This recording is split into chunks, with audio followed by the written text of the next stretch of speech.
Additional problems का आपका first question क्या कह रहा है, what volume will a gas occupy at 740 mm pressure which at 1480 mm occupies 500 cc, जहाँ पे आपको टेम्परेचर बीइंग कांस्टेंट दिया हुआ है।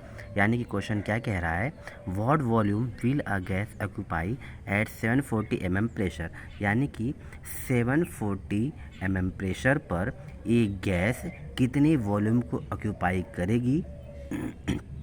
फिर क्या कह रहा है, विच एट 1480 mm ऑक्यूपाइज 500 cc, जो कि 1480 mm प्रेशर पर 500 cc ऑक्यूपाई कर रही है वॉल्यूम को। ठीक है, यानी कि हमको यहाँ पे क्या क्या वॉल्यूम दिया हुआ है, 740 mm प्रेशर को ऑक्यूपाई करेगी, यानी कि यहाँ पे जो P2 ये दिया हुआ है, क्योंकि ऑक्यूपाई करेगी दिया हुआ है, तो P2 की वैल्यू कितना हो गया 740 mm।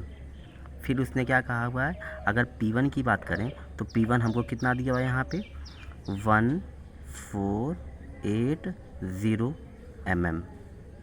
ठीक है, ये हमको P1 की वैल्यू दे रखी हुई है। फिर उसने कहा हुआ यानी कितने पे 500 cc पे, तो जो V1 की वैल्यू है हमारे पास कितनी हुई है 500 cc। वहीं V2 की वैल्यू उसने पूछी हुई है, क्योंकि बोला ना what volume will a gas occupy, कितने वॉल्यूम गैस को ऑक्यूपाई करेगी, तो हमको V2 की वैल्यू फाइंड आउट करनी है। अब उसने यहाँ पे कहा हुआ है टेम्परेचर बीइंग कांस्टेंट।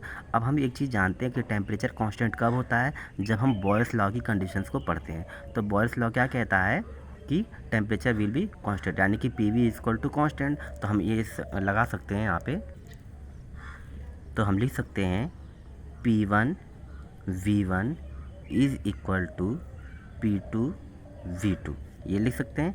अब देखिए P1 की वैल्यू, देखिए P1 की वैल्यू 1480 है, तो यहाँ पे लिखिए 1480। ठीक, उसके बाद V1 की वैल्यू कितनी है 500 cc, तो 500 हमने लिखा। फिर P2 की वैल्यू कितनी है 740 है, तो 740 हमने लिख लिया।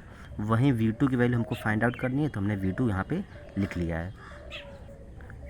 ठीक है, अब हमको क्योंकि यहाँ से V2 की वैल्यू फाइंड आउट करनी है, तो हम क्या करेंगे, सबसे पहले V2 को बाहर लिखेंगे। फिर नेक्स्ट क्या लिखेंगे, जो ये वैल्यू डिजिट है इनको पहले लिख लेंगे 1480 इंटू 500 अपॉन में क्या लिखेंगे 740 लिख लेंगे। ठीक है, अब कैंसिल आउट कीजिए, 0 से 0 कैंसिल आउट हो गया। अब नेक्स्ट स्टेप देखिए आप क्या करोगे, तो V2 equal to 1480 into 50 upon कितना हो गया 74। ठीक है, इसको कैंसिल आउट कीजिए 2 से, 2 2 जा 4, 2 3 जा 6। ठीक है, फिर 2 7 जा 14 हो गया। इसको कैंसिल आउट कीजिए, 2 7 जा 14, फिर 2 4 जा 8 और 0, तो कितना हो गया हमारे पास में 740 इंटू 50 अपॉन में कितना हो गया 37। ठीक, अब एक चीज़ आप ये ध्यान रखो कि 37 को अगर 1 से मल्टीप्लाई करोगे तो आपका 37 आएगा, और 37 को अगर आप 2 से मल्टीप्लाई करोगे तो आपके पास 37 2 जा आपके पास कितना होता है 74 होता है। ठीक है, तो अब इसको कैंसिल आउट कीजिए, 37 1 जा 37, 37 2 जा 74 और एक 0 रहेगा।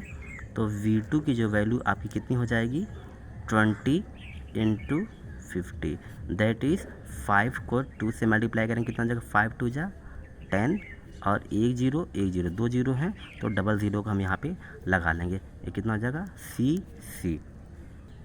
यानी कि जो V2 है हमारे पास वैल्यू आ गई, कितनी आ गई 1000 cc। ये आपका आंसर हो जाएगा।